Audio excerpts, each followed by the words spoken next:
سیالانو سره سیال بکړو ګران افغانستان گلزار بکړو آباد بکړو ودان افغانستان. د لوی اختر د رارسېدو په مناسبت او د تاریخي ځایونو د خوندي ساتلو په موخه د کابل ښاروالۍ د کلتوري چارو ریاست له لوري او د افغان پایزي د رنګ جوړولو شرکت په مرسته په پل محمد خان سیمه کې د ساعت برج د بیا رغولو چارې پیل شوې.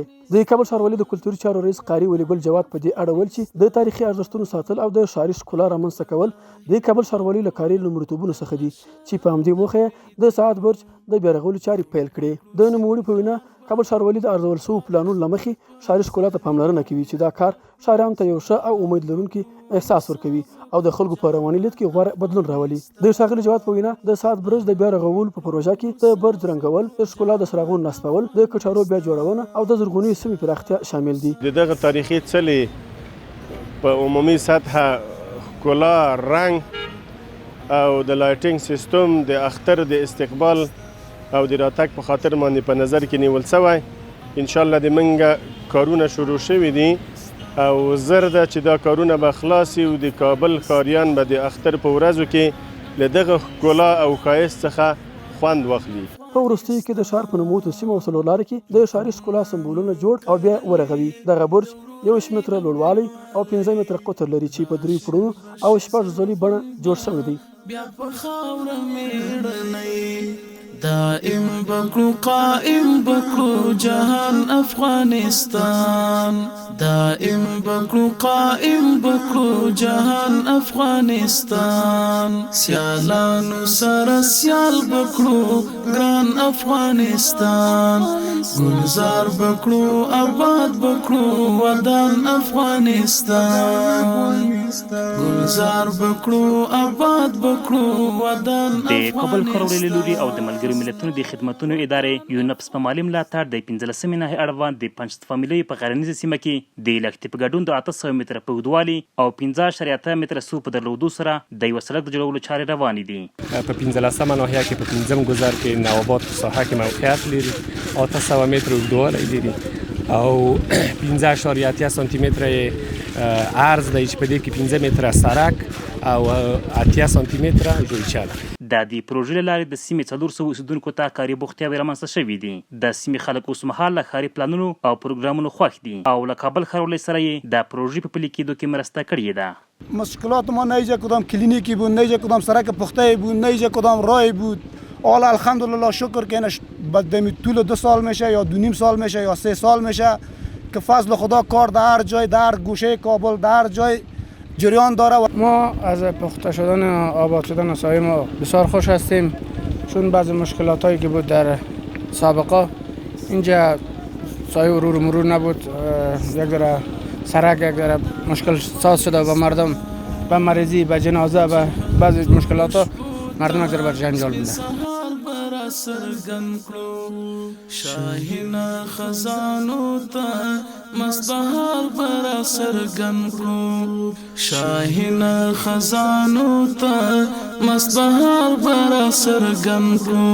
خپل تن بکړو ایمان بکړو ځان افغانستان، سیالانو سره سیال بکړو ګران افغانستان، گلزار بکړو آباد بکړو ودان افغانستان، گلزار بکړو آباد بکړو ودان افغانستان، ودان افغانستان، ودان افغانستان، ودان افغانستان. د ښار د معیاري ودې او ښاریانو ته د ترانسپورتي اسانتیاو رامنځته کولو په موخه د 9مې ناحیې په 14م ګذر کې د کابل ښاروالۍ له لوري او د ملګرو ملتونو د پروژوي خدمتونو دفتر یا یونپس په مالي ملاتړ د 1280 مترو په اوږدوالي او په منځنۍ کچه د 4 مترو په پراخوالي سره د فرعي سړکونو د جوړولو چارې روانې دي. د کابل ښاروالۍ د پروژو او پروګرامونو د تنظیم ریاست له معلوماتو له مخې په یاد پروژو کې ټول 3 فرعي سړکونه شامل دي چې په بنسټیزه توګه به جوړ شي. تر دې دمه د یاد پروژې چارې 15% مخته تللې دي او تر راتلونکو 2 میاشتو پورې به ګټه اخیستنې ته وسپارل شي. دا سړکونه د کلای محمد عمر خان، کلای وکیل او مکروریانو سیمې یو له بل سره نښلوي. د یاد سړکونو په جوړېدو سره به په دغو سیمو کې ګڼ شمېر چاپیریالي او ټولنیز ستونزې حل او ورسره جوخت به خلکو ته ترانسپورتي اسانتیاوې رامنځته شي. آرام بکړو حساب بکړو جانان افغانستان آرام بکړو حساب بکړو جانان افغانستان سیالانو سره سیال بکړو ګران افغانستان گلزار بکړو آباد بکړو ودان افغانستان گلزار بکړو آباد بکړو ودان افغانستان ودان افغانستان ودان افغانستان ودان افغانستان تخمنا مو کرلی دوروري او دیوالی راشن بشی زرغون با بیا په خاور می کار ساخت سرک فرعی در منطقه هودخیل واقع گذر 3 ناحیه نهم که چند قبل از سوی شوروالی کابل به همکاری دفتر پروژوی سازمان ملل متحد یونپس آغاز شده بود جریان دارد. با گفته مسئولان ریاست تنظیم برنامه‌ها و پروژه های شوروالی کابل این سرک به طول 1602 متر و با عرضهای 4 و 5 متر شامل ساخت آبروهای آن بوده که به کیفیت بهتر و مطابق زمان معینه تا چند ماه آینده به پای اکمال خواهد رسید. با ساخت این سرک برای باشندگان محل سهولت‌های متعدد شهری فراهم شده و مشکلات موجود گلولای برطرف خواهد شد. کار ما فعلا در گذر 3 ناحیه نهم جریان داره و در حدود 35 الی 40% کار ما تکمیل شده است و مدت پروژه ما هم در حدود 7 ماه است و فعلا کار ما در سرک‌های 1 3 و 5 ادامه دارد. از جانب دیگر از طریق این پروژه زمینه کار برای شهروندان خصوصا اهالی این منطقه فراهم شده است. رهبری شوروالی کابل در ساحات محروم از تسهیلات شهری توجه دارند که مردم محل از تطبیق این پروژه خرسند بوده و از برنامه‌های شوروالی کابل حمایت و پشتیبانی می‌نمایند.